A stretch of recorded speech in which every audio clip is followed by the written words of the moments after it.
Madwar 500 ħaddimawċi fis-settur privat li jaħdmu xogħol full-time f'Malta dew jibbenefikaw minn sussidju ta' 650 euro fis-sena għal trasport kollettiv bħal dawk il-ħaddiema li jaħdmu mal-gvern. Din il-miżura tal-budget għal din is-sena tfisser li l-ħaddiema qawċin li jaħdmu mal-privat issa se jgawdu minn żieda fis-sussidju hekk kif qabel kienu jirċievu 300 euro fis-sena. F'konferenza tal-aħbarijiet intqal li l-ħaddiema jridu japplikaw mal-post tax-xogħol għal dan is-sussidju. Dawk il-persuni li jieħdu sussidju għat-trasport bejn iż-żewġ gżejjer ma jibbenefikawx minn dan is-sussidju tal-gvern.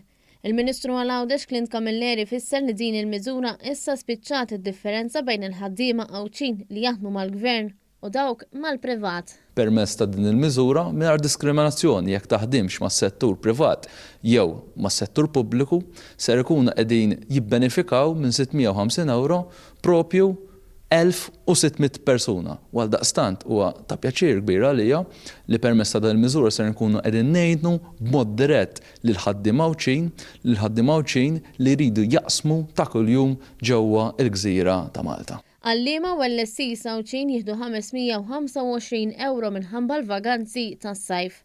L-applikanti għal dan is-sussidju għandhom ikunu residenti f'Għawdex u jaħdmu fuq bażi full-time f'Malta. Kif ukoll id-Dipartiment tar-Riżors Uman tal-Post tax-xogħol rid jassigura li l-applikant ħadem fil-perjodu li jkun applika għalih.